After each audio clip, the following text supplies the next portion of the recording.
Be here again. My name is Monifa Bandele. In addition to Moms Rising sponsoring this event, I'm also from the Malcolm X grassroots movement. Free the land, y'all. I'm also with the movement for Black Lives. And I'm also a proud board member of the Black Feminist Future. Well, we have a real treat today. We want you to take the survey, especially after this session, because it's going to be phenomenal. I have the honor of introducing one of my most brilliant Spelman sisters today. Before that, I want to let y'all know that I want to make sure that you check out the merch table, make sure you check the survey, and also make sure you attend the Black Feminist Agenda Caucuses this afternoon. We are going to be designing right here today our agenda over the next 2 to 3 years. So we need you to pick a caucus, show up, show out, and speak up. Can y'all do that? We got to bottle this brilliance. Okay, now, next up, when we think about showing up and showing out on social media about all the issues that are Black feminists and the Black feminists care the most about, no other come to mind more than Lynae Venee. Give a huge round of applause. She is a 2-time NAACP Image Award nominee. Lynae Venee is also a multifaceted performer, poet, influencer, writer, and actress hailing from Atlanta, Georgia. Lynae uses her digital platform to speak on race, feminism, politics, inclusivity, and has garnered over what? 50 million views across all platforms. When I met her in the green room, she said, please don't read my whole bio, and we didn't. That's just a drop in the bucket. Y'all put your hands together and welcome warmly our sister in the feminist struggle, Lynae.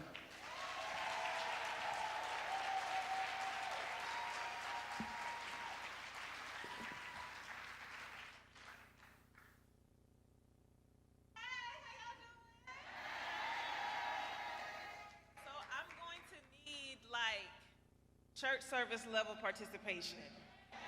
If church isn't your thing, open mic night, somebody singing, you want to throw your shoe. If I say something that you agree with and it affirms your spirit, I need a holler from the gut. That's the type of energy I need today, if that's okay. So it's Saturday. I'm going to keep it black. I'm going to keep it relatively brief. We got 20 minutes together. But how are y'all feeling? Y'all look good. Y'all look amazing.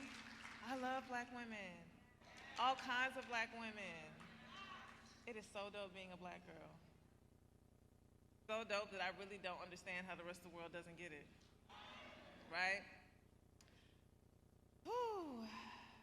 But that's okay, because that's why we're here. That's why we're together. This is Black Feminist Future right here. This is, I talk with my hands on the internet a lot, so I'm gonna have to be mindful of the mic right here, but it's okay.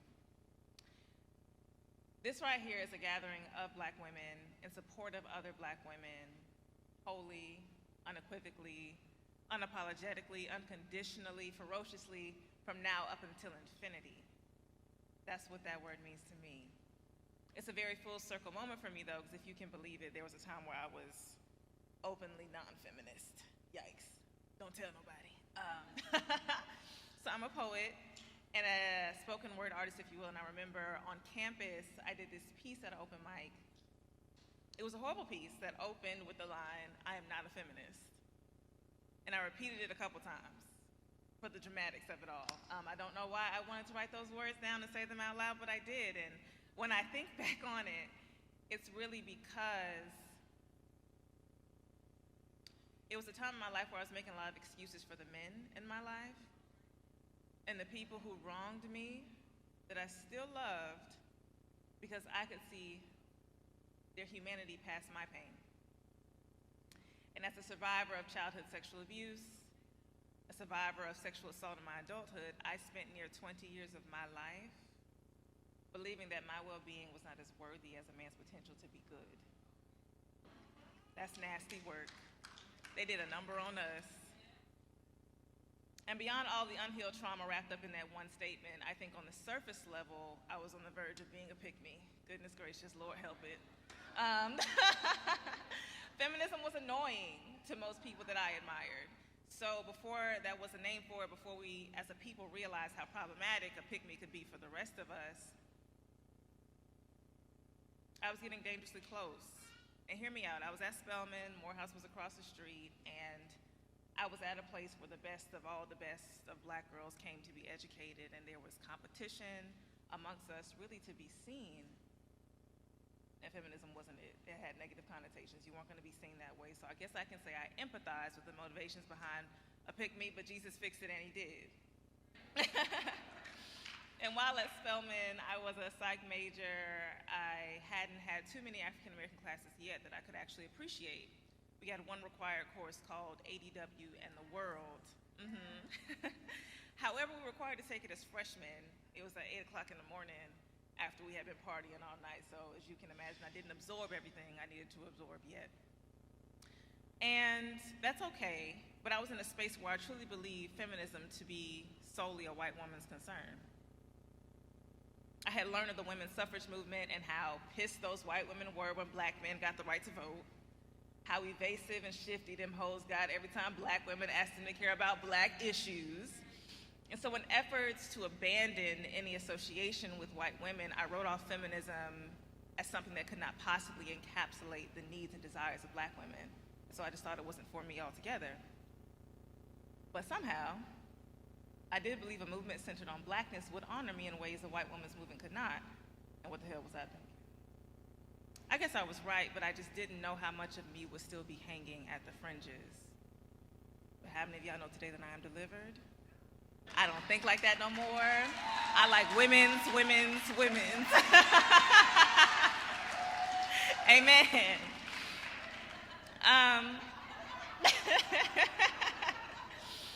And I was telling the co-host of my podcast just this week that it wasn't until I did a master's program in African American Studies and took an extensive deep dive into the historical, socio-political, and ideological context of these movements for Black freedom did I discover how much I love Black women and queer folk.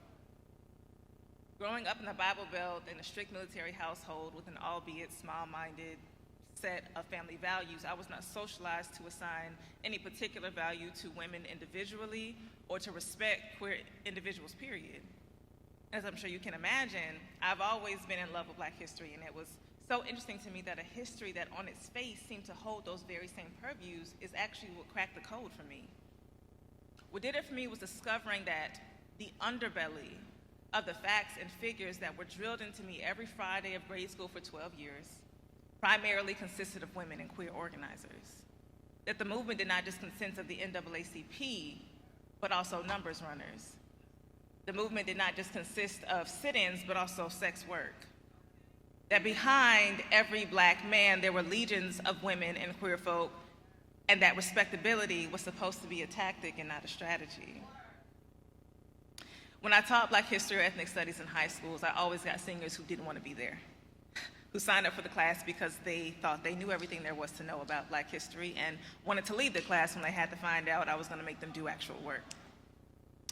And I get it too, because I thought the same thing, and it was still Black History 365 for me. Even though I knew I could see anybody in a Black history debate, I could Black history trivia anybody under the table, I thought it was unfair that I could only learn about myself 1 month out of the year in the school building. And as I got older, I began to discover that that was intentional, that US history taught in the way that it is, attempted to teach us that we as minorities were not important to American history, that we did not contribute to the things that are literally there in the textbooks that are just told through a white lens, that we are an afterthought, and that we must not be powerful. And that was an intentional power move.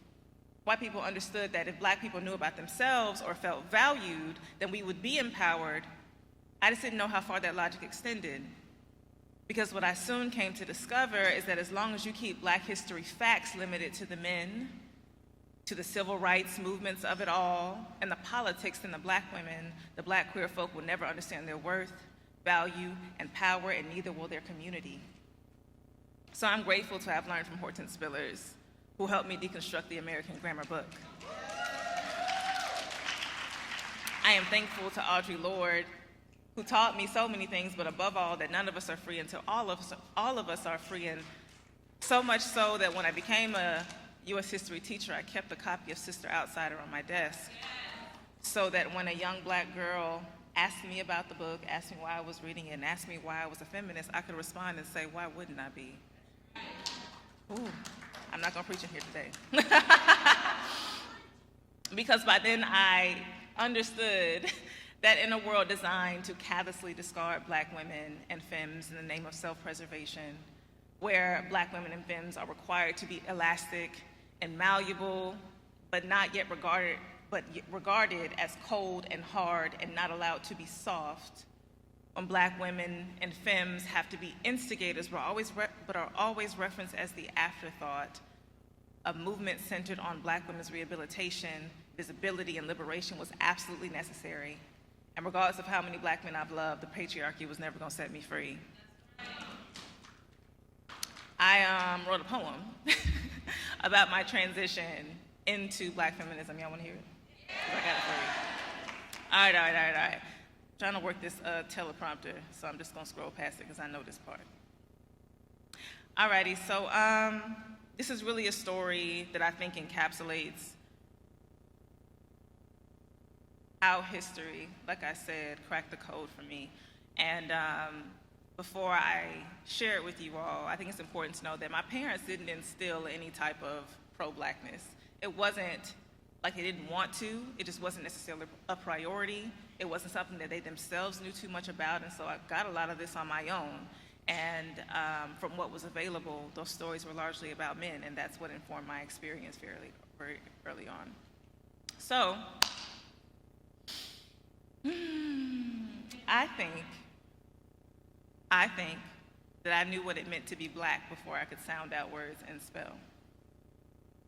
Something was special about my skin, and I could tell, so I decided then that I was Black first. And my allegiance was to Blackness, and so being Black, be Black, Black 365 became my entire objective. Never interested in white America, because white America was never interested in me. So even 6-year-old Lynae didn't want the white Barbie dolls from my aunties, but now I want to scream. Because that little girl in me knew she was a queen, but all she ever wanted to do was be just like Dr. King. And then it became Marcus Garvey, and then it became Booker T, and so it became any Black man with the capacity to lead, but eventually, my Black pride would take a hit that I would have never seen coming. It took a series of unfortunate events to show me that I was Black and a woman. And I'm angry about it, because I love every single part of being both, even the parts that would hurt me most. And I guess you would ask, well, what part could that be? I don't know, the same part that would attempt to write me out of history, save Rosa Parks, Harriet Tubman, and Ida B. Wells, or women awarded sentences and paragraphs about somebody else. And all I can ask is, why don't you love me like I love me? Why don't you see what I see? Are you too busy grasping upwards, or are you too busy grasping whitewards? Because I see myself to be painfully beautiful, to be royalty, or at least to deserve it, to know that I am worth it. I see rubies, gold crowns made from the stuff of honeybees. I see king's courts and forts. I see queendom, land stretching further than my eyes can meet. I see laid at my feet legends to become and tales to teach. I see rivers in my bloodstream, wildlife pressing in my bones, running, not in fear, but of freedom. I see ocean fronts in my eye sockets. I see oil rigs in my tear wells, spewing with wisdom, seeping from the windows of my soul. I see a person made whole. I see music in my fingertips. I watch drums and strings and horns dance in my hands, crescendo sit in my knuckles, symphonies gather themselves in the pits of my fingernails, waiting to be drawn out so someone can hear them, see them, sing. Because up until now, I've been muffled out, stifled in spite of the struggle. Clout can't chase a muzzled mouse, so when his stories are written, I'm funneled out. And all I can ask is, why don't you love me like I love you? Because of all the things the women in your life do to keep you going, All the times a Black woman has saved your life without you knowing, because you know your grandma been on her knees praying for ages. And that's exactly how you know Black history ain't just happened in stages, because we stayed laying the foundation in between time for the greats to walk on, turning our pain and suffering into speaking points for the greats to talk on. Is that how we unconsciously conditioned ourselves to walk on women like doormats? Flip on them, just to cushion your fall like floor mats. Where's yours at? Do yourself a favor. Treat her like an Ella Baker or a Diane Nash. Kathleen Cleaver, a Betty Shabazz, a Joanne Robinson, an Angela Davis, a Polly Murray, a Harriet Jacobs, maybe even a Susie King Taylor, but cater to her before she stops catering to you. Thank you. Thank you. Thank you, thank you, thank you, thank you. I appreciate that. It was kind of quiet. I didn't know if it was hitting for y'all, but it was hitting for me. Now, they asked me to get up here and share some history with you, because that's what I do, so let me get to it. When I got a chance to meet with Paris to discuss and prepare for this program, she talked to me about the philosophy of Black feminism being communicated in terms of fractals. So I wrote that word down, because it sounded like math, and math ain't been none of my business for a long time. So when I looked it up, this is what I found. Fractals are a curve or geometric figure, so yes, math, each part of which is the same statistical character as the whole. Then it went on to say that fractals are useful in modeling structures in which similar patterns recur at progressively similar scales. And I was blown away, because what a way to illustrate the compounding nature of waves of Black feminism. And these are not, however, spurts of or resurgence of focus on specific things like the term wave would suggest, but over 200 years of ongoing Black women organizing, building power, and fighting back. The issues themselves obviously being sexism, misogyny, the patriarchy, but also specific in how we handle racialized attacks on our sexual autonomy, reproductive health, wage equity, intersectionality, access to resources, and so much more. And in this current wave, the Surviving R. Kelly documentary was pivotal, I think. It served as one of those cultural shifters in terms of visibility for Black women and choosing Black women over comfort or preference. It was difficult to get through, for sure, but the part that stuck with me most was the episodes where the women shared their stories of hanging out at the local McDonald's, in middle school, with a full-grown R. Kelly, feeling it strange that no one said anything or intervened, only to gain clarity and recognition as they got older to know it's not that nobody saw what was going on or didn't think that it was wrong. It's that everybody saw it, everybody saw that they were Black girls and they just didn't care. And then I was convinced, y'all hate us for real. It's not just some polarizing Twitter argument, as the Black manosphere would have us think. There is a complete and utter disregard for our safety and sanctity and insensitivity and disbelief applied to our experiences and our efforts. So I want to take the time to shout out Black women whose experiences and efforts over time have helped to propel us forward, that without the courtesy of even a footnote, we have had to go looking for. Here's to giving you your flowers.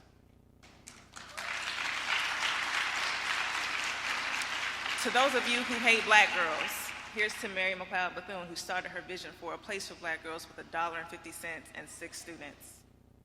Those of you who feel Black girls' beds are not their own, here's to Reese Taylor, who decided to speak up, Rosa Parks, who decided to amplify, to Rosa Lee Ingram for fighting back, and to the Sojourners for Truth, who would not let her be killed.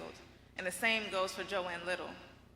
To those of you who feel Black girls' bodies are worthless, here's to the countless, nameless Black women tortured and maimed by J. Marion Sims to give you any semblance of modern gynecology. Here's to Henrietta Lacks, whose cells are responsible for countless advancements in the medical field for cancer, AIDS, vaccination, cloning, and it's still working. To those of you who believe Black girls do not have priorities outside Black liberation, here's to Sojourner Truth for Ain't I a Woman, Elise McDonald for the double task of Negro womanhood, and Frances Beals for Double Jeopardy. To those of you who believe black girls can't lead, here's to Queen Nanny, the nanny of the Windward Maroons, who led a peaceful society, conducted trade, led raids to free enslaved people, and could be a physical threat if she needed to. To Miss Carolina Lucumi, who strategized and executed a rebellion against plantation owners in Cuba in 1843, laying waste to the Akana plantation. Indeed, we are. Here's to them, and also here's to you. This is Black Feminist Future. All of you seated here, whether you organize, whether you advocate, or are still learning, I want to affirm everybody and every place that you are in your journey on Black feminism. Shout out to Bell Hooks, she's teaching me all about love right now. Shout out to Angela Davis for teaching me how to speak up for what the fuck I want. Shout out to Dr. Brittney Cooper.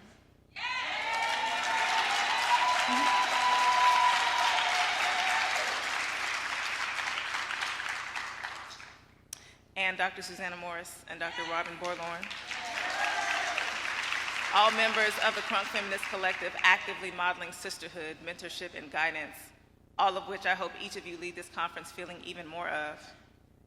Dr. Cooper helped me discover my superpower a long time ago. And at Spelman, we have a saying, rather a song, that goes, it's my choice, and I choose to change the world.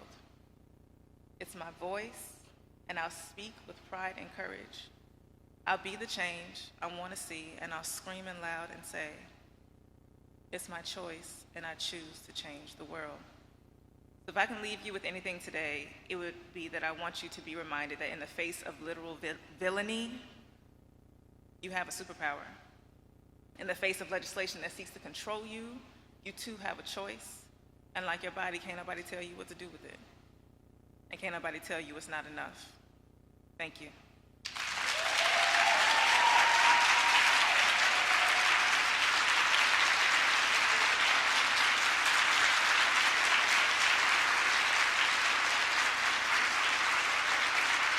Lunchtime, but y'all give it up, y'all. Give it up again for our sister Lynae, who took us through history. She took us through her mind, her emotion, and she really spoke to us. And we've had a change in the schedule. We'd like to add her to the panel and discussion with Dr. Brittney Cooper. So come off for a second, and Paris is going to bring us all up together. Y'all give her another round of applause. And now, without further ado, I want to introduce our fearless leader, our executive director, Paris.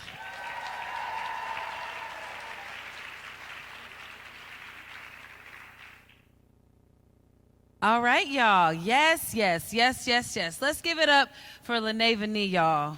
Woo, feeling that. Isn't it amazing to have that Friday experience right here on a Saturday morning? I love it. Oh, I'm going to put my water someplace. So, when thinking about having this Get Free Black Feminist reunion, it was so easy to think about who should be with us this morning in conversation. This is a person who has transformed so many of us, and in particular has been a portal for Black feminism for so many of us. So it is with extreme pleasure that we have Dr. Brittney Cooper with us today. I'm going to do a little bit of a bio as you come and sit with me, as we're going to be in conversation about being in love and struggle, that tenacity of Black feminisms. But let me share a little bit about this brilliant being, Dr. Brittney Cooper. Brittney Cooper is a professor of women and gender studies and Africana studies at Rutgers University. She teaches courses on Black feminist theory, Black intellectual thought, hip hop, gender and media, a crunk feminist, a Southern girl, a badass, an author, just truly amazing and absolutely a Black feminist North Star. So thank you for being with us, and let's get started.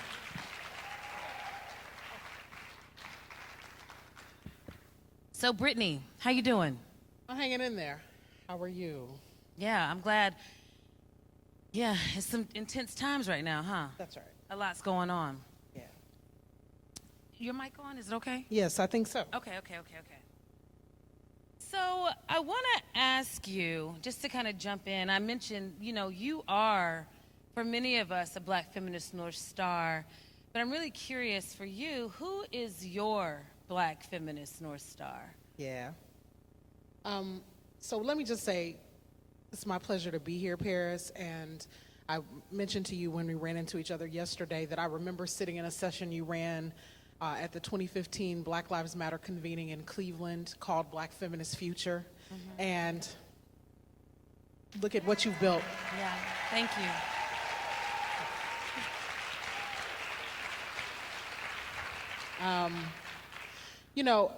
It was hard to whittle it down to just one because I think that when I step into a room, I come with a legion of Black feminist ancestors and current and present day folk who helped to guide the way. And so Mariah Stewart was the first Black woman to do this, was the first Black woman to stand flat-footed in a room of, men and women, Black and white folks, and tell them, get right.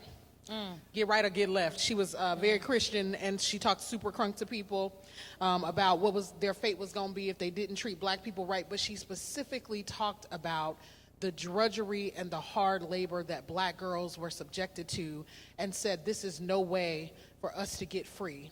And so she encouraged Black girls to fight for their freedom. She said, weary them, right, with your petitions.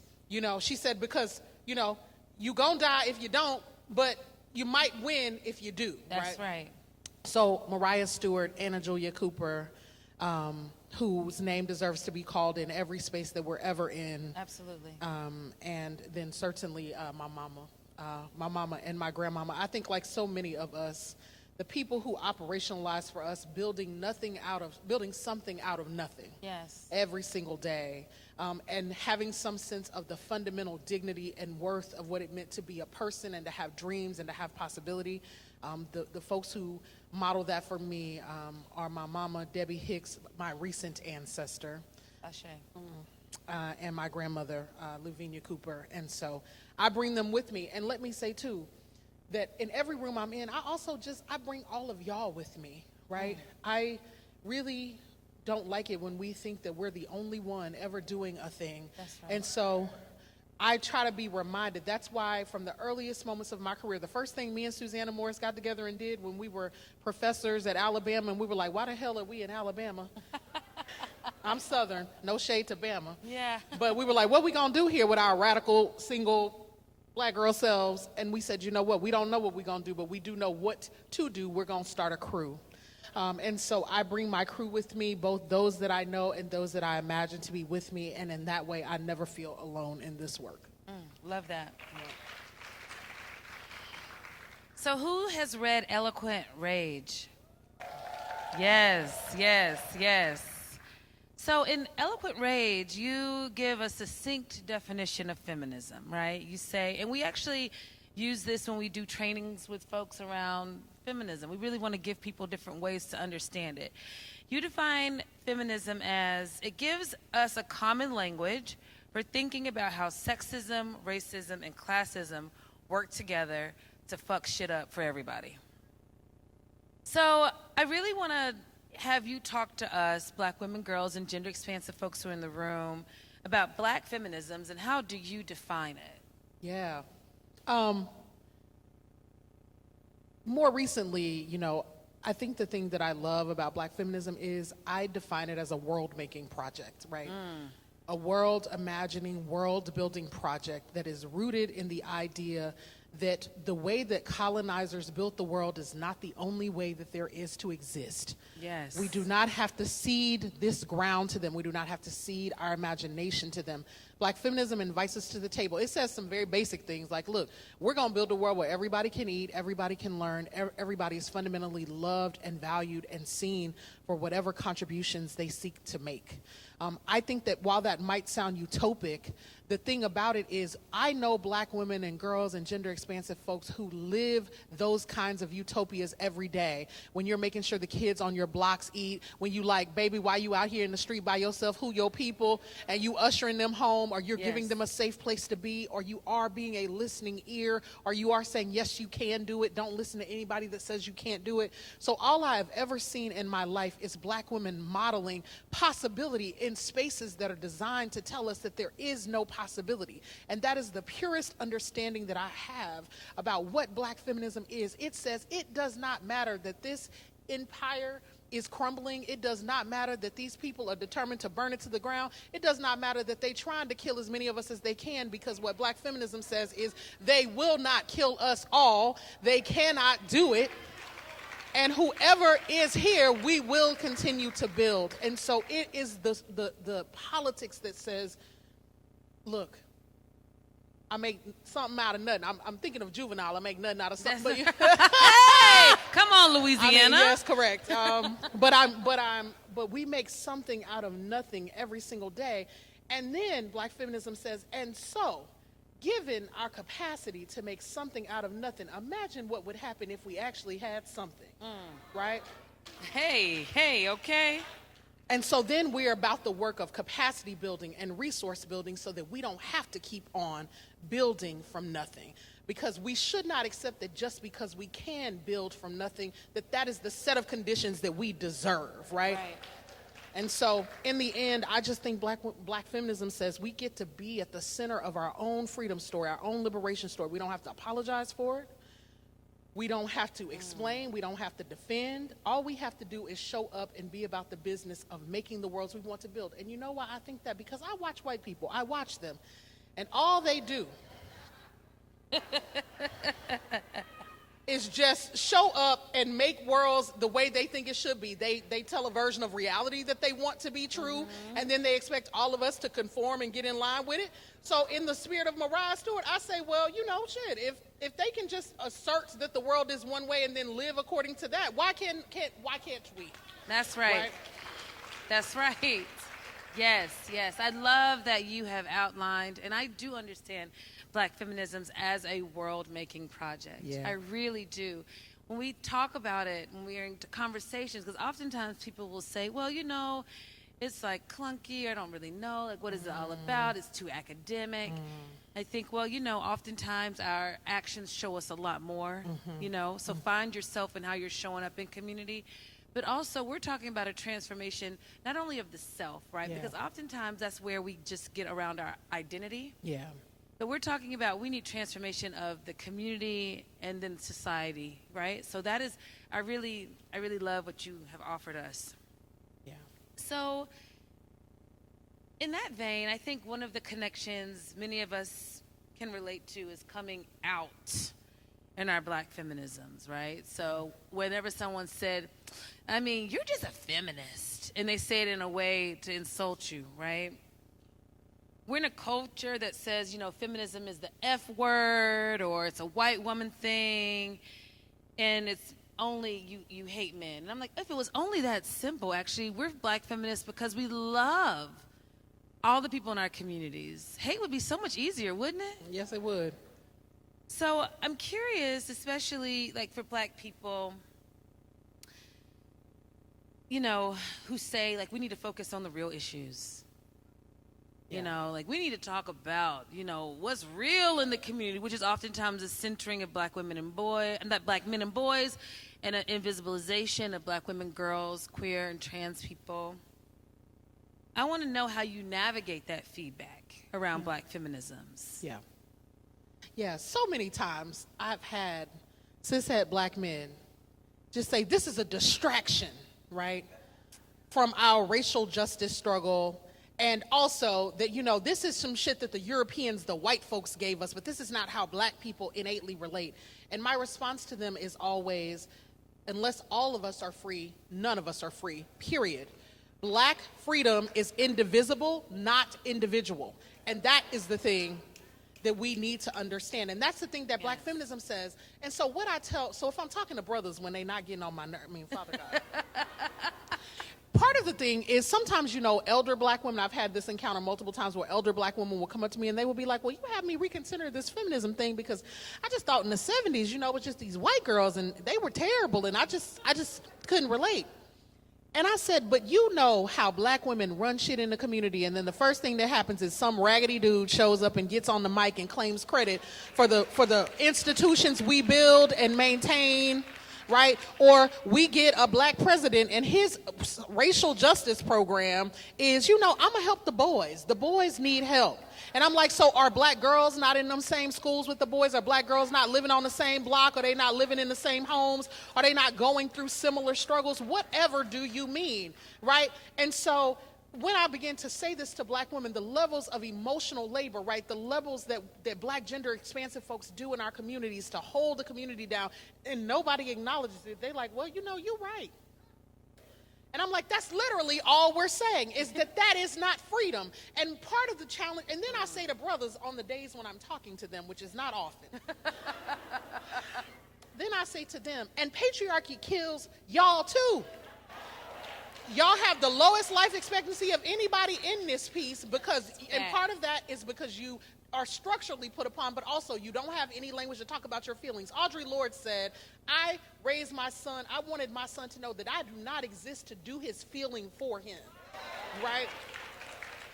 And so, I'm like, we have men who are very angry about the ways in which white men continually flaunt their wealth and power and wall them out of it. And then rather than them thinking, oh, well, the whole thing is a con game, they think, oh, freedom and liberation is my ability to get what white men have. Right. And Black women are like, nah, actually, right? Who would ever, if you had money and power, want to build the world to work that way when you could build it so many other ways? Right. And so we begin to have conversations with, I'm like, y'all have heart attacks. Y'all gonna end up like Kevin Samuels. You're gonna spend your lives hating Black women, hating Black queer folks, and then you're gonna spend your lives hating Black women, and you're gonna find yourselves dead as a doornail with nobody to see about you. Exactly. Because look, I was not me. That brother called me a low value woman. He fixed his face to put my face in his videos and called me a low value woman. And what I have to say, but I'm still here though, so. Yay! Facts! Run tell that, okay?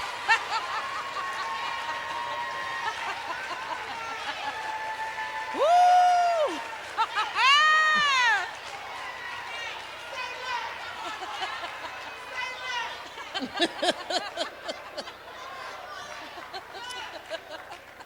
And so,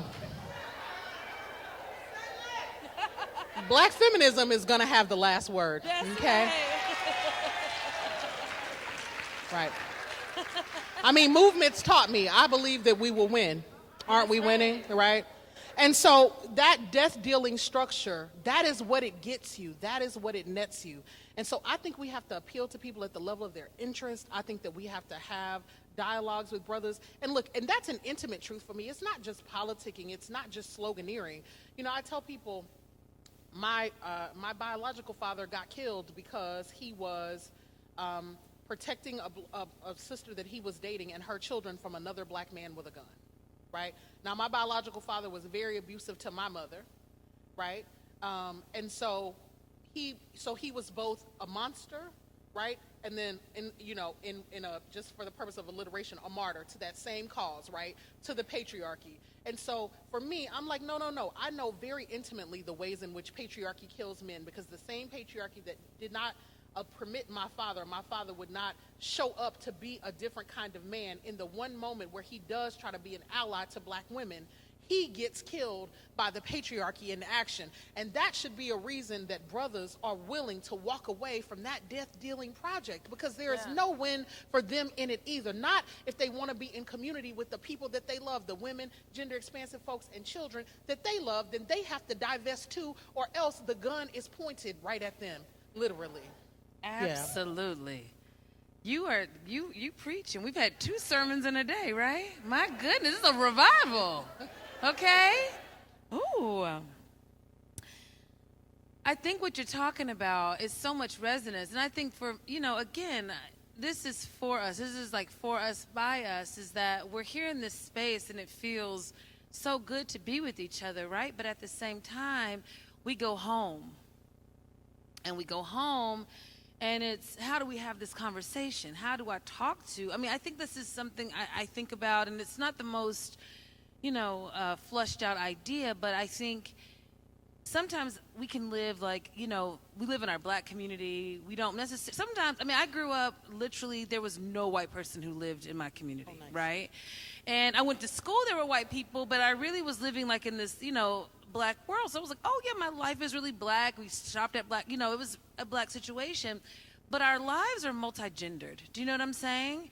And so I think oftentimes Black folks can easily be like, yeah, I understand white supremacy, but I think what Lynae was saying is that sexism, patriarchy, it's right up on you, right? Because it's oftentimes the person you're in an intimate relationship with, your father, your brother.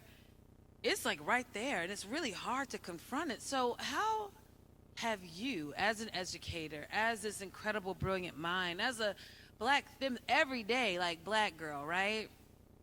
How do you talk to Black folks about Black feminism? Yeah.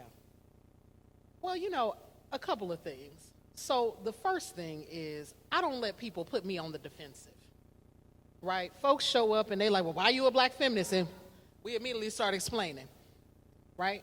And I think that we have to learn some better tactics. Well, why wouldn't I be a Black feminist, right? Reverse the question.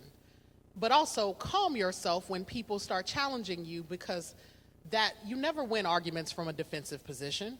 And in some ways, you're not there to win an argument. You're simply there to share your perspective. And so rather than letting people put you on the defensive, you can share, look, I know a lot of people don't agree with me, or, I know a lot of people see it differently. Let me tell you, why it matters to me. So if I'm talking to my family, I say, to the women in my family, well, all I ever saw was Black women cleaning up messes and running shit and making sure we were taken care of. And what I also saw was a lot of brothers who did not show up to join you. So for Black women, I try to remind them, see, sometimes Black women are so used to not being seen that we don't even understand the mirror that Black feminism is, and we refuse its image, right? And so what we have to recognize is we learn how to lovingly caress and care for our folks and tenderly communicate these things to them, right? Is that very often when they see us, we're holding up a mirror to them that reflects back to them a set of truths that might be uncomfortable. And we could choose to see that in that moment as an opportunity to flex on them about our political superiority, right? Or we could see it as an opportunity to invite them in and to affirm for them the tender places that aren't actually being taken care of in the ways that they are currently living. So, it's like I'm anti-capitalist because we work all the time and we tired, and no matter how hard we work, we never have enough to get by, right? I watched my mama be the most brilliant chick in the room and get underpaid her entire life. Right? And so now I'm not on board with a capitalist project because I can't see how we win in that, right? And so that becomes part of the analysis. It's like getting more money isn't actually the thing that's going to solve our problems if we continue to organize the world in the ways that we have, right? With some folk on the bottom and some folks on the top. And so, but it also is about you respecting your audience. And sometimes part of the reason it's hard for us as Black feminists is we come to these politics because we have been hurt. We come out of our own trauma. And so then when folks want to show up, partly they're often showing up being raggedy, And so it's a trigger for the trauma. So you like, look, I have figured out a better way to live, and the terrible way you live is not a way it's like that kind of energy. And, it's true. It's just not helpful. And so, but also it's like you got to sort of imagine your own emotional labor. And so I learned in my own family that my job, so like, I know that when we get like access to the politics that help us, then we want to go home. It's like people getting saved in church. And the thing I've learned, I actually am a preacher, child. We can tell. Ain't nobody, yeah, we know. Yeah, I'm a preacher in a different part of my life. And the thing I know about people when they first get saved is y'all don't ever want to hang out with them people. They terrible. So don't be like the black feminist evangelical at the table. Nobody wants that. People just want to have a turkey or whatever. So I learned not to make my time with my family members a battleground. I don't make my time with my people a battleground. Now, I'm not going to sit around while they do anything raggedy. So when my queer cousin show up with her wife, I'm like, how y'all doing? Tell me about what's the house. Like, I am like embracing and loving because I love them. And I want my family members to know that we don't have to be foolish and homophobic, right? But the thing is, sometimes that doesn't mean that what I'm doing is like stepping up to my auntie and being like, hey, don't be homophobic. That's not helpful.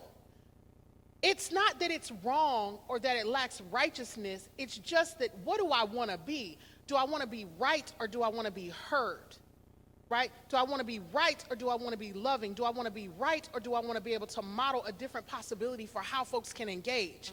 And with a little bit of humility, right, sometimes the act of me showing up being loving, the act of me showing up being feminist, the act of me showing up and being like, yeah, I've been with my partner all these many years and no, I don't know that I'm going to marry him because why do I have to get married, right? In my Christian family, that's minor bombshell, like that you could date someone for many years and not marry them. To my Southern Christian people, they're like, well, when he gonna do right by you? He does right by me all the time, right?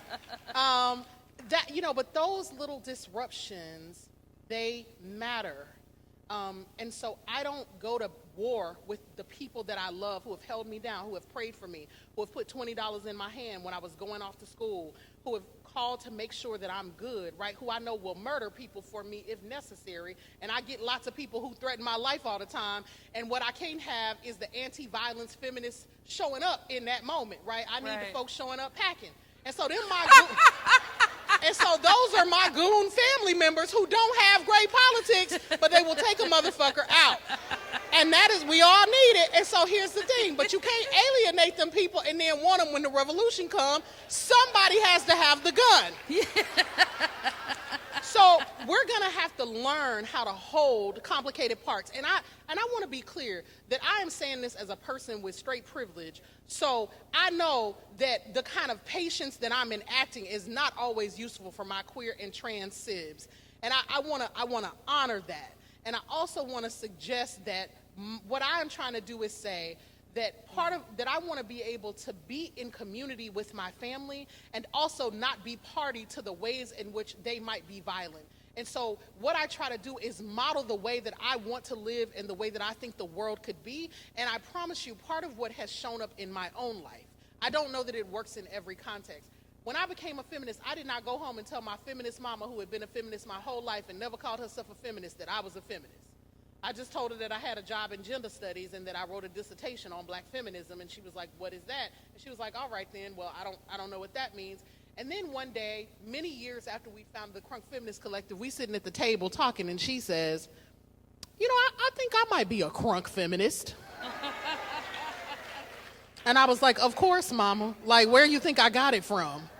But because I wasn't trying to spend my capital convincing her, I'm just out here living my life. That's what I mean when I say don't let people put you on the defensive. You don't have to go around living your life to prove shit to people.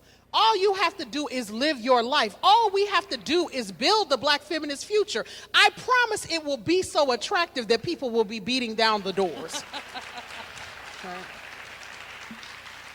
Yeah, there's so many good nuggets from that, and I'm learning myself, and I'm really fortunate that I have my mom and my sister and my niece here, and the conversation with them, like, it's very clear for me. I come from a line of black feminists, and it's how to have the conversation, and they're like, mama, like, I think you might be a black feminist, and she's like, maybe. I'm like, you did this, you did that, you made a way out of no way, you did all this stuff, you've educated hundreds of children, you've done this, you've done that. And I think now I may have converted you, right, mama? She's converted! Yay! We got another one, y'all! Welcome, mama! Right, but I do think there's something about and you know, my Virgo self has to sit with this. Do you want to be right or do you want the relationship? Yeah.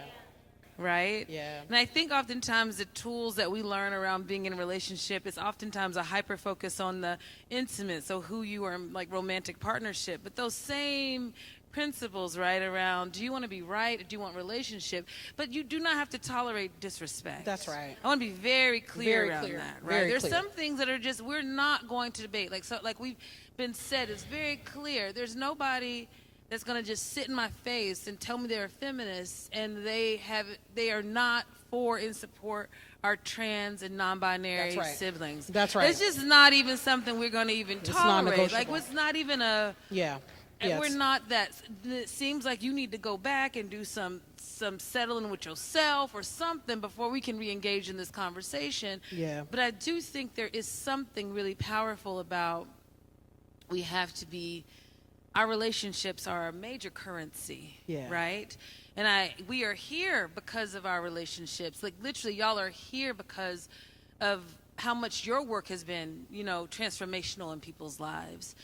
And you mentioned something that I really want to, you know, highlight. You have, I think you're like one of our most high-profile Black feminists, especially in the digital space, and you've taken a lot of hits for it. You mentioned the threats that you've gotten. I know you just had a situation with your Twitter account, right? Yeah. So I'm curious if there's any tips around navigating digital spaces. In particular, we know that there's a rising, this Black manosphere Oh, God. that is very dangerous. Yeah. And I have fears about this space, y'all, because it's a 24-hour loop. People are watching YouTube all day long. And YouTube, its own function is to give you more content of the same stuff over and over again. It's never going to interrupt. So you hear one thing about how feminism is a plot from this, and then you hear another one, and then you hear this, and you hear that. You're on this loop the whole time, and then all of a sudden, the misinformation, the disinformation, right? And in particular, because, you know, I worry about this space. We've seen the misogyny, the misogynoir in that space. I am so fearful around these upcoming elections and how our trans folks are going to be even more under attack, and how the role of these Black manosphere and other folks who are going to be in the right will fund them to support this dangerous, hateful, violent rhetoric that has implications on life, meaning people will be murdered, will die, policies that will mean that people are literally having to migrate from, like, people are moving because their states have become so hostile, Yeah. right? And so I'm curious about what you're seeing in the digital space. How are you surviving the digital space, and any tips for us around navigating the digital space? Ooh, child. The digital space is so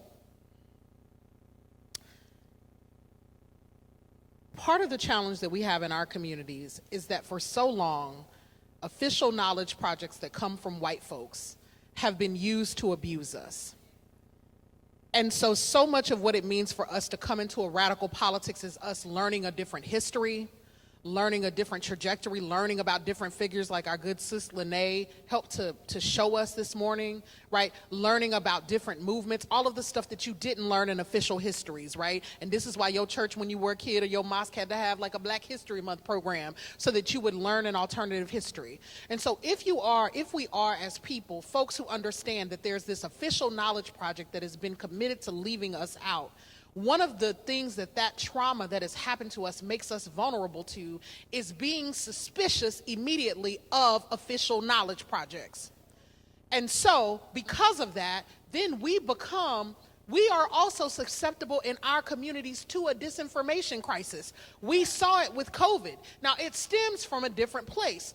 For white folks, they just recalcitrant and want the world to be different than it actually is. For us, it is because knowledge projects that come from whiteness, from imperialism, from capitalism, have been used to abuse us. And so we are already primed as a matter of survival and as a matter of liberation to have a hermeneutics of skepticism, as we would say, right, in an academic space, to have an analytic frame that invites our healthy skepticism of received knowledges. So imagine then that you take that healthy skepticism into a place that is unhealthy in terms of its information environment. You become susceptible to receiving narratives. So, but all of us also have proclivities. We also have things that we want to be true about the world too. And so in our communities, there is a deep wounding that we have around our family structures, around respectability politics, around the ways that we have supposedly failed to reach white nuclear ideals. Now, Black feminists know that all of that shit is bullshit.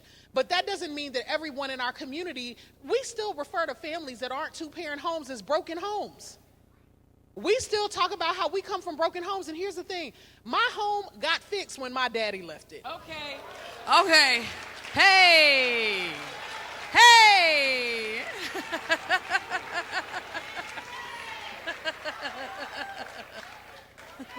I don't come from a broken family because I was not raised in a nuclear family, because family is supposed to provide you food, shelter, protection, care, love, and possibility. And my family members did that shit every single day. That's not broken, right?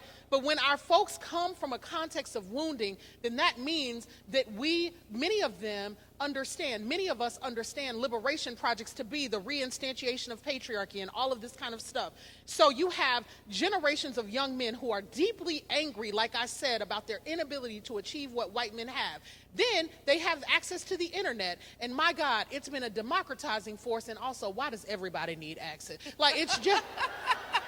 Everybody not no good steward, and so they're in an information loop that feeds on their outrage, right? And that when you find, it's the moment we all feel, right? When someone says a thing you have been thinking and you like, that's confirmation.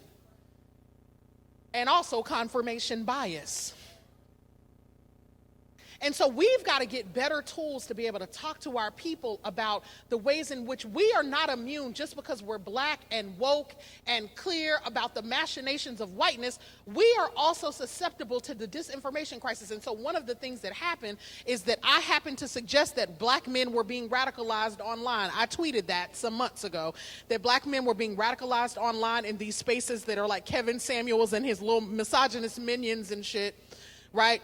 That they are in this really bad information loop that feeds all of their anger and hatred towards Black women because of in the cis-het partnerships that those dudes desire. They want women to be subordinate, and Black girls are out here like, but I don't need you though, and I could just be with my girls though, and I went to therapy though, and so I'm good on you, right? They are very angry because they are not ready to change, and we done changed. We're in the future. We're in the future. We already in a different timeline, and they don't know what to do. And they are like showing out and enacting all of that shit against us. And so I got trolled badly. I got, they occasionally try to dox me. They bombard my emails. They send me, terrible, mean emails. I'm a fat girl, very fine with it. They take unflattering. And very fine. Thank you. They take pictures, they take what they think are unflattering pictures, and then they send them around, and they have these files, and they, call me fat, and they call me undesirable.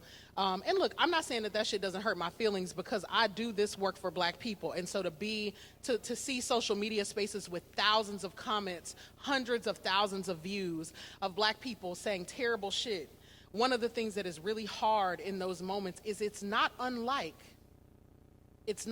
what white supremacists do. The tactics are, in fact, indistinguishable. It's swarming. They use the same pictures. They mishandle, they peddle the same disinformation. And so what I can offer as I still try to figure out how to navigate it, I'm mostly off Twitter. I feel like my ancestors were like, just leave it alone. So I'm trying to listen. So I'm mostly off Twitter. And that was a hard choice for me to really pare back my Twitter usage, because I felt like I was giving in to this project to deplatform Black women. To say that because I'm happen to be and insist on being big and loud and confident in my opinions, that I don't have a right to speak in the public space. But I think even though I cannot in any way condone CIS's rampant and hateful transphobia. I will lift this one line from Alice Walker, which is, but we do have the right to separate for reasons of health. Hear me again. The transphobia, I don't know what CIS is doing, and I'm deeply disappointed in that. And I also, I want to say that in this room, because one of the things that I also want to model that I find to be difficult about the digital space is that I don't think we know how to hold nuance well. I want to say that I think that, like, you know, her transphobia is abhorrent, inexcusable, and frankly, just, you know, it doesn't make a lot of sense. It's like, why are you not just out on your 40 acres that she had? Like, why are you just not being 80 and on your 40 acres of dream space, letting us live with your feminist legacies? And why would you come out, poke your head out to, like, come after our, you know, our gender expansive sibs? Like, that makes no sense to me. And also, I think that old school black women also knew some things about how to make it in the world, and I think that when people have their knives and guns out, I don't have to keep showing up to those fights, right? And so boundaries suggest that I'm just, like, taking a moment. So I would say that to you, that you get to set boundaries, that you don't owe anybody access to you. And I also would say that, like, digital space is not the only space, because it's not often a space for nuance. Part of what is happening is that we're in a structural change where we have white men with a lot of money and power making particular choices about the digital space to poison it, so that it cannot be a space for convening, so that it cannot be a space for radical organizing. And I want to be clear, that too is a very specific backlash against black feminism, because it is digital black feminists that cultivated the online space to be a radical space.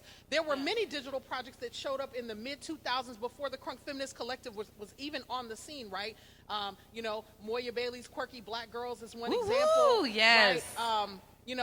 There are also all kinds of, digital black feminists, Feminista Jones, right? Mickey Kendall, right? All of these sisters who have shown up and cultivated that space and seeded it with a language of radical feminism that folks then drug those sisters for, and me and my crew were a part of those drags sometimes, a part of being dragged for our radicalizing of the space in terms of positive revolution.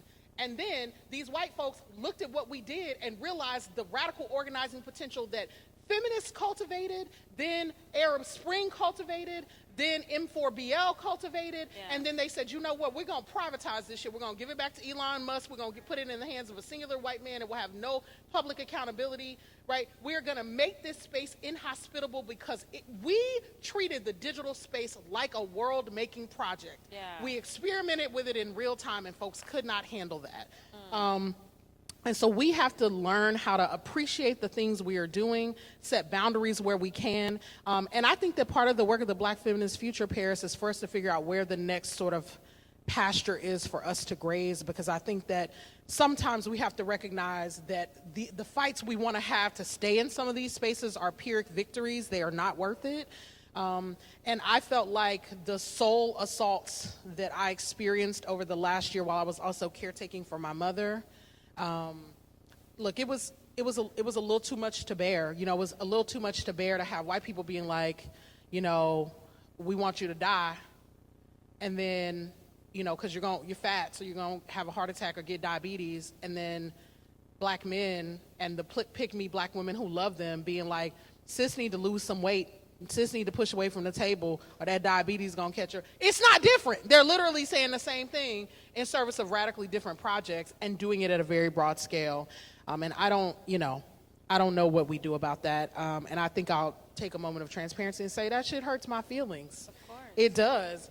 And it's important to say that it hurts, because sometimes what we do is perform this like, well, my work is righteous and radical, and I shouldn't expect anything different because we know how brothers are and we know how white folks are, and so why would I expect anything different? And it's like, because you can't be about this work unless you have faith that something is able to change. And so when I show up in the public space advocating for folks, it's not that I have a lot of,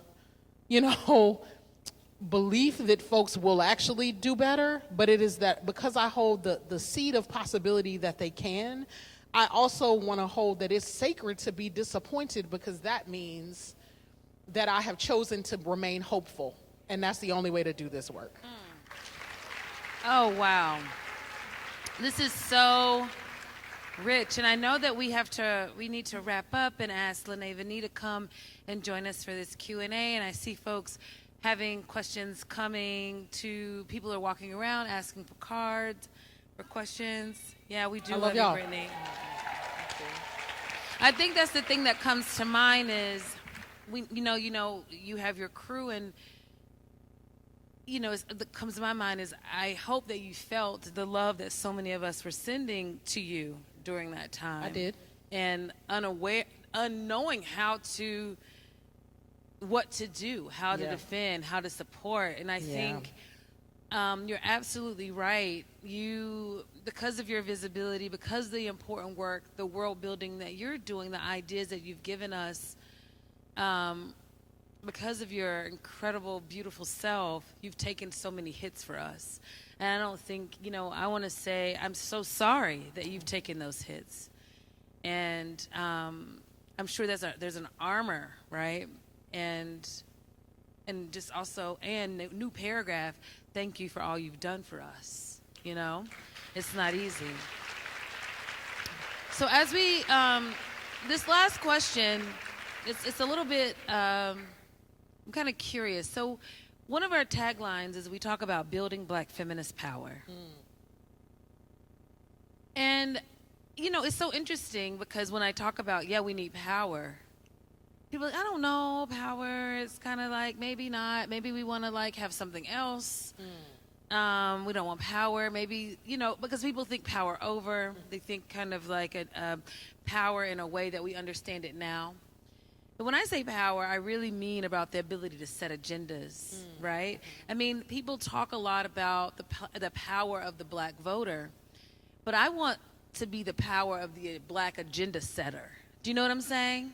It's different to you can vote, which I think is totally fine and important, but if you get to set the agenda, set the budget, set what we're going to do, that's power. Yeah. When you get to control where resources go and what you get to do and get to say, that's something that's very different. So I want to, and maybe in a minute or two, have you talk about what, in this world-making project, what's Black feminist power? So in Eloquent Rage, there's a place where I talk about how the difference between empowerment and power. And I say this thing about how people who don't have no power go to empowerment seminars. It don't never be people with real power at the empowerment seminar, right? Power is the ability to determine what kinds of options folks have available, right? Power is rooted in having actual choices. Very frequently in our communities and in our activist and academic spaces, we say words like agency and resistance. But those words come out of an understanding of power as being limited, right? So when we talk about agency and resistance, we're talking about resistance in a structure where we don't have a lot of power. We're talking about agency in a context where we don't have a lot of power. When we start having power, then we start talking about options. You don't get to a conversation about choices until you have power. When you don't have power, then we always are stuck at agency and resistance, and those things have their place. But we cannot leave power on the table. And so Black feminist power, I want to affirm what you have said and shared, which is that it is the right to set agendas, because what I'm tired of is Black women blaming themselves because they have had to make do with terrible choices because of a piss poor set of options, right? And so we blame ourselves for the choices we make when I'm like, but we needed better options. Yeah. You with this raggedy somebody because look at your options, right? It's like, these are the people that we choose for the presidency because look at our option, And so when you can change the set of options on the table, That's right. then we can talk to Black folks about making better choices. Until then, I'm not interested in any policing conversation about people's bad choices until you can run the table for me and explain to me what the options were. That's right. Right? And I'm saying that to us not just as a political matter, but a spiritual matter. When you are sitting at home blaming, I just should have done different. I just should have done better. This bad thing happened to me because I accepted this thing. I accepted this company's mistreatment of me. I accepted this person's mistreatment of me.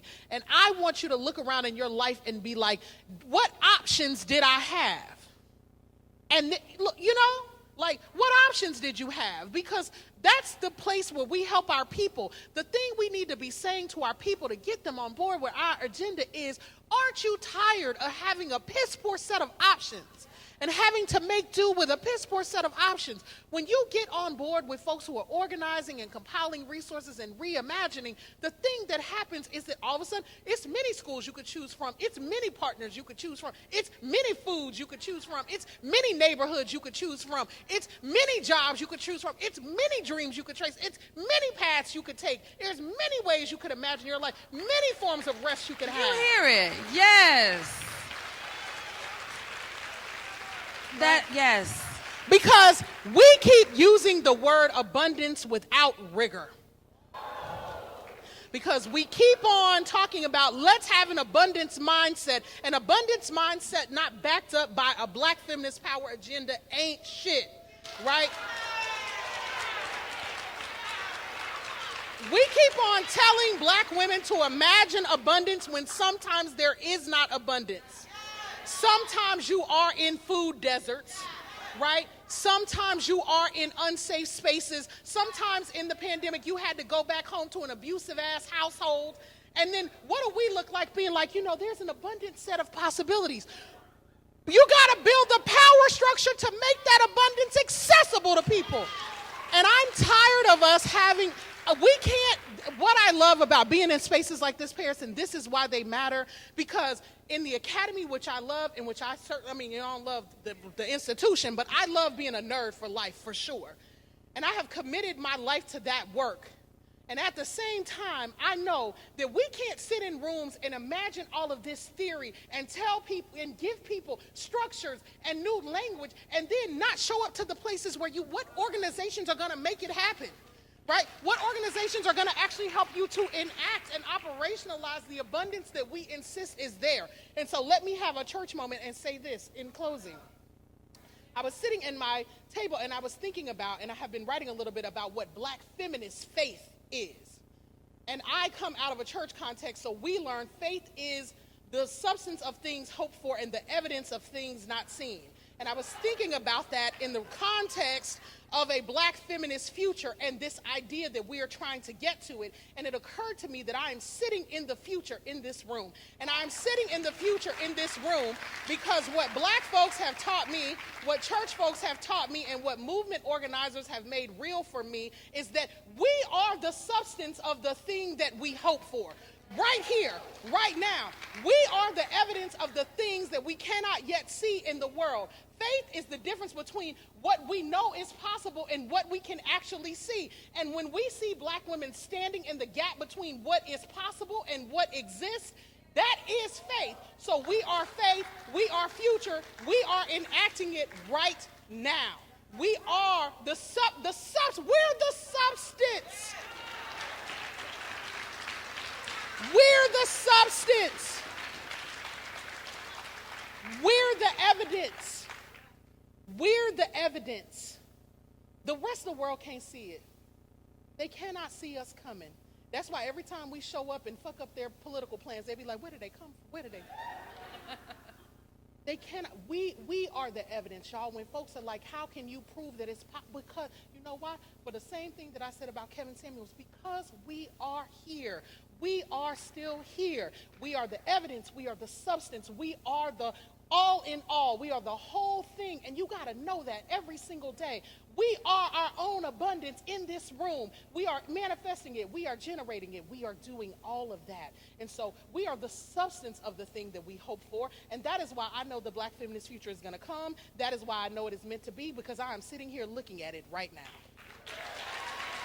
Let's give it up for Brittney Cooper, y'all. And let's, drop the mic. Drop the mic. I got a word, I got a sermon, I got a word, I got a sub. We are evidence, y'all. Yes. We are literally the evidence of faith. We are. So I know we're gonna have I think I'm, and in fact, I'm so concerned that they're gonna come tell me, Paris, stop everything because we're over time. Is that what you're gonna tell me? Y'all know I'm long-winded. I'm sorry. Okay, great. So we need to get get our seating up in the chairs. Lynae Venee is gonna join us. Lynae, you gonna join us? We gotta Whatever get. you need. I'm trying to read. I'm trying to read the handwriting. So just give me a second, because some of y'all write a little fun and kind of loops. Not fun. That's so kind. Y'all write a little fun. Everybody's so I love that people creative. should write. Yeah, we need you.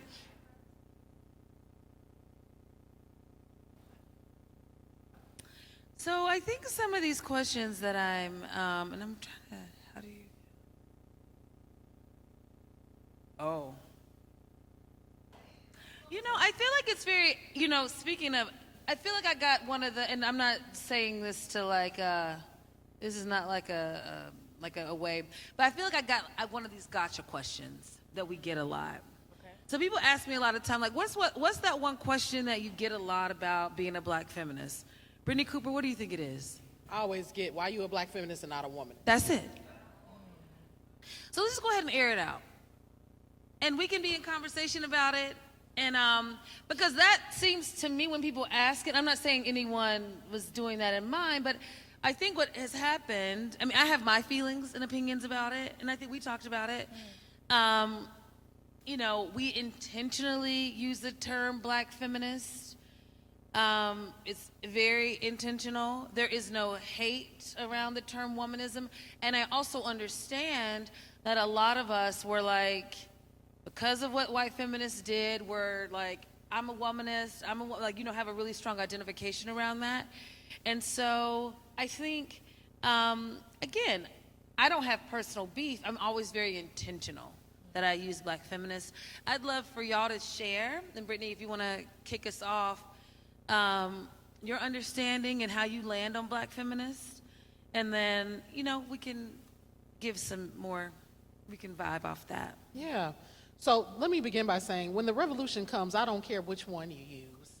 Yeah. I'm not going to be at the door like, just like, is you going, are we going? Or like, really, labels can't matter that much. Labels can't matter more than the work. So when in my experience, a lot of times the sisters I know who choose womanism choose it for one of two reasons. They choose it because white women are raggedy, or they choose it because they don't want Black men to feel threatened.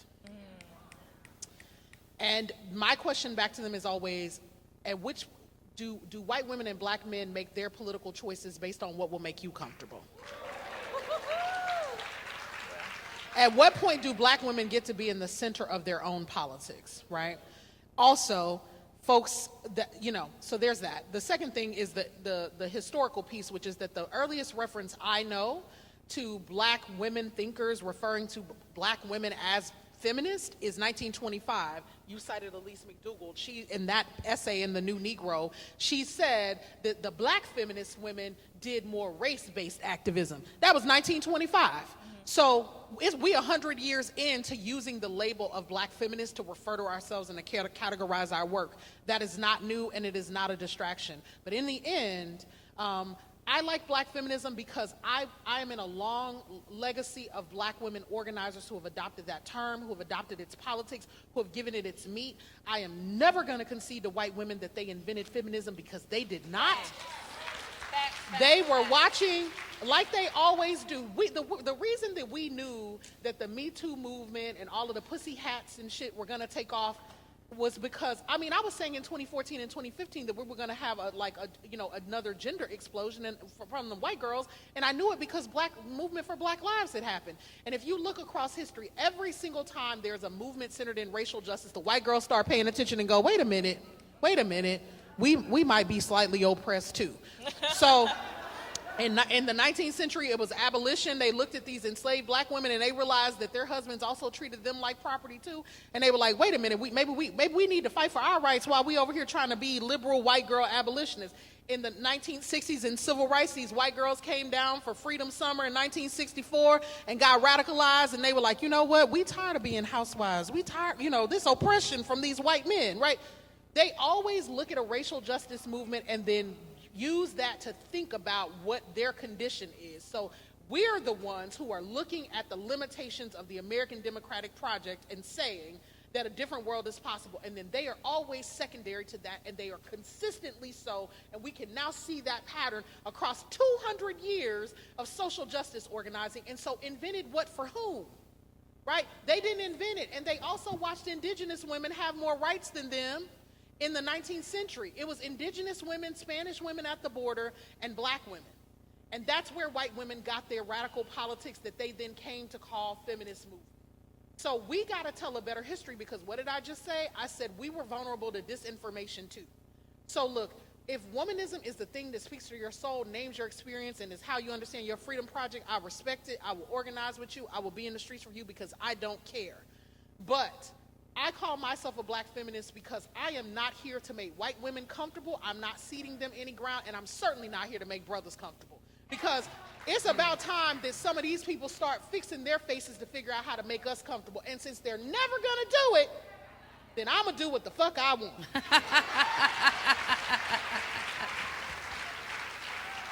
I have no notes, none at all. I think the only thing that I will say is, honestly, the concept of womanism just for me was very abstract, and it wasn't something I could cling to tangibly. But just like you said, I think black feminist is the indicator in just how we do our feminism, and it separates us from a movement that copied ours, So literally you said everything that I would have said.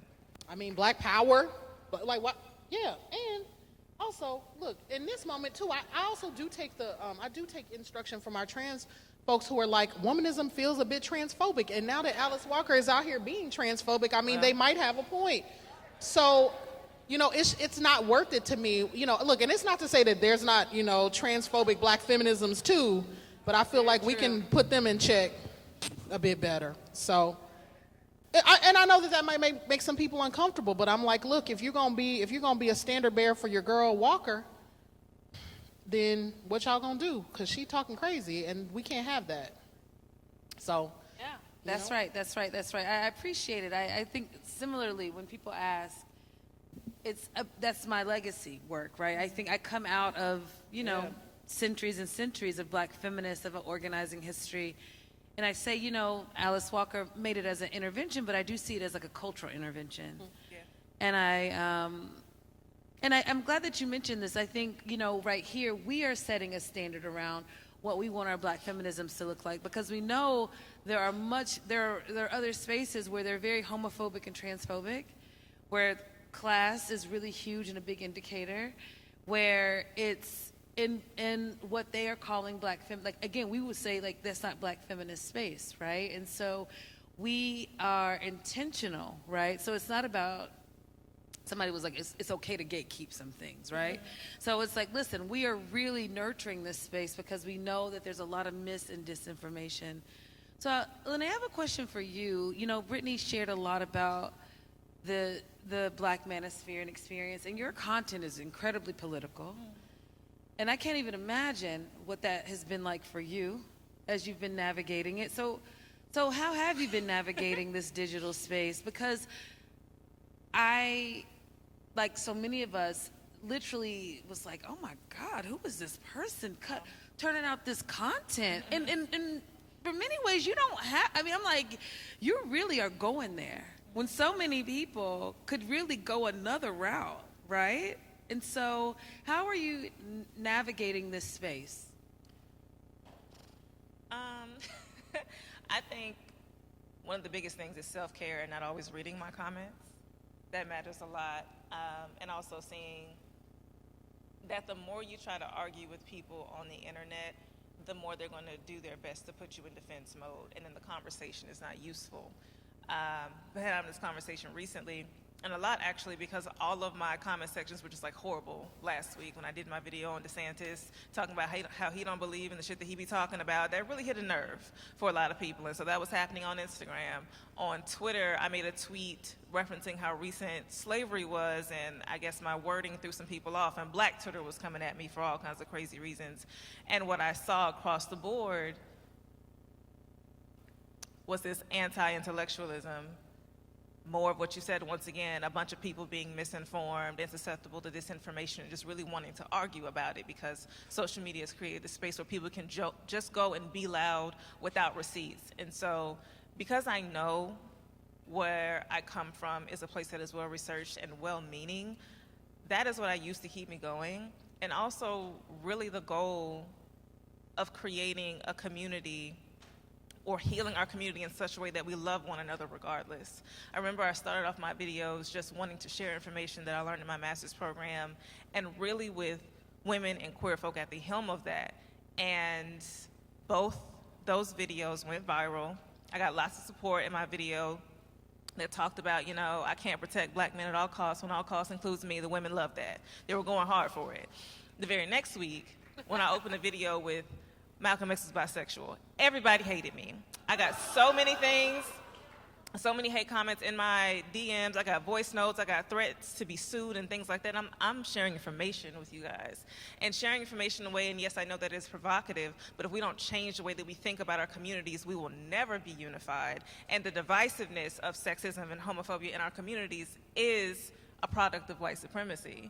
And quite often I discuss in my content in different ways, but on its face, people who have been oppressed who are not interested in equity make great oppressors. And I call it trickle-down racism, the way that Black men treat women, the way that cishet Black men treat all kinds of people who don't fit into that mold. And I've said before, if that ain't white supremacy in a blackface pot calling the kettle gay, I don't know what is. So I have to remember those things. I have to remember that we're in a place, we're in a world that's been set up for us to be against one another and to hate one another, and I arm myself with that and just really try to keep pushing because of the people that feel so seen through the work. And that's what reminds me that it's not about me and my feelings. And yes, I can engage in self-care, and yes, I do pull myself off the internet at times, but I have to think about if the goal is to educate, then this person with this wayward comment, maybe there's something there that if not for them, someone else will read and take in and be like, oh, okay, I didn't think of it that way, so it's what it is, man. Yeah. I think a question I'm interested in is, I mean, I think our you know, I take the business of like defend Black women, defend Black trans women, defend, you know, Black gender expansive people, Black trans folks generally really seriously. And I hear when y'all are under attack, I'm like, how can we defend you? I think a lot of us are like, how can we defend you? And yeah, I mean, and I'm like, do you want us to be fighting them back in your comments? Do you want us to go for them? I mean, I think we're curious about that, right? Like, do we, you know, what? Oh, interesting. I love that. Send us love letters. I thought you meant the commenters. Okay. Because I was going to say, I think you should go for it. And it's a fool's errand, yes. But I think what's so important is showing that there is an equal amount of discourse on the side of right than there is on the side of confusion and mayhem and chaos. I think we all serve examples to one another, and I think we all empower one another. I think we give one another language, and if we leave our people on the internet who are taking their time to do the research, to put together the content for you, and you let the rest of the world see them be ostracized and attacked, we're not protecting them. We're not showing that we value their work. And so I don't know that you should, I'd be wanting to block both of y'all when y'all got 30 comments under the same thing over the same argument, because it's over now. But I think we should come to bat and show that we are gathering around these people, and social media is not just a space where you can come and be hateful, where you can come and be contrarian, where you can come and just win an argument. Like, people are here and present as well to take up for space, because so much discourse is happening digitally now. Yeah. So I do think we have to show up. Okay. You know, I'm of two minds. I'm looking at Susanna and Robin because in the early days of the Crunk Feminist Collective, I was like, I will fight everybody in this comment section. I've got arguments for them, and they would be like, B, please stop it. Like, just don't, just, you know, because they're just want the opportunity to go back and forth with you because they feel emboldened because you're acknowledging them. Yeah. And so I'm a fighter in that way. And so what I will say is the two places that I am are, on the one hand, some of the fights have felt very lonely because, and can I say one part of this too? I haven't just been attacked by white supremacists and black men. Talk about it. I've also been attacked by young black academics too, jockeying for position. And which is to say that that's what happens in the academic set. I can imagine that a version of it might happen in the organizer set. Where, and that's why you heard me saying, do you want to be right or do you want to be free? Do you want to be right? Do you want to be heard? Do you want to be, all of that?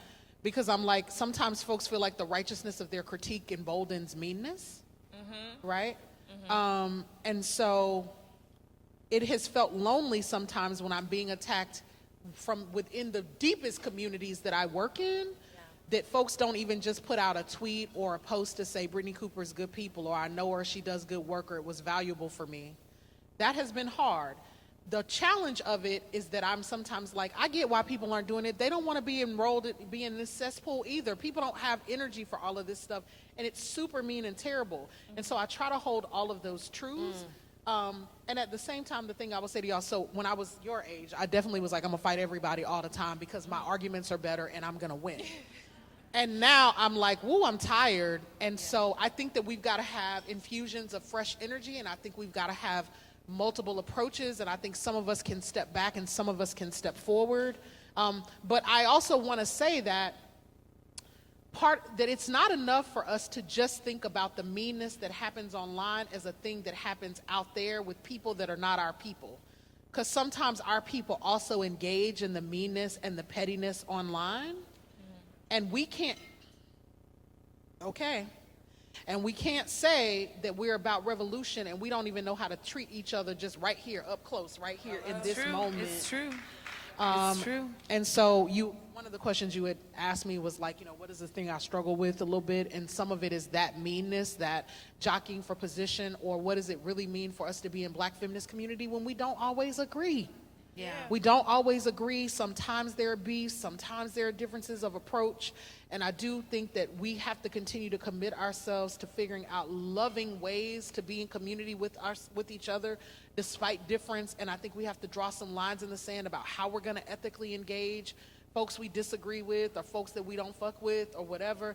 And that means that we have to start by telling the truth that you can be a Black feminist and not like every other Black feminist that exists on the planet. That's a fact. That's a fact. And so we always have to check ourselves first, and it's not just them out there who are doing the trolling. And I'm not saying that, so I'm learning how to have a better social media engagement. And some of that social media engagement is swaggy, and it's like you actually haven't read enough to engage me, right? For the trolls, for the fools, I just be like, I'm better at this than you, and it's no fun for me now. And then the other side is for the folks who are my peers. Then sometimes with my peers, I'm like, well, if you deeply disagree with me that way, then why don't you pick up the phone and let's have an actual conversation with each other rather than posturing for points on social, right? Yeah. That part we actually have to stop doing, because with that set of behaviors will actually threaten our movements in ways that white supremacy won't have to do. Because we can undo each other with our meanness, our backbiting, our competitiveness, and our ambition much quicker than any structural system ever has to do, because we're intimate and one-on-one.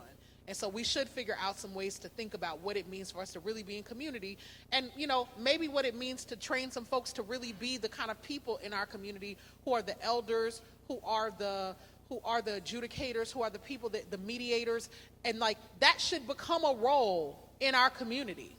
We need folks who are willing to be wise and be able to be a sounding board and be able to help us to keep our relationships together in some sort of functional sense. Because, the revolution is not just for the people we like and get along with. Yeah, that's right. To piggyback off of that, I think it's really important what you talk about, roles of adjudicators, yes, but also understanding your roles. Like, I recently came across a post that talked about all the different roles someone can take up as a change agent, and sometimes as a storyteller, sometimes as a communicator, sometimes as an advocate, sometimes as an organizer. And someone may not be doing what you think they should be doing, but maybe that's for you and not for them. And there's more than one way to skin a cat.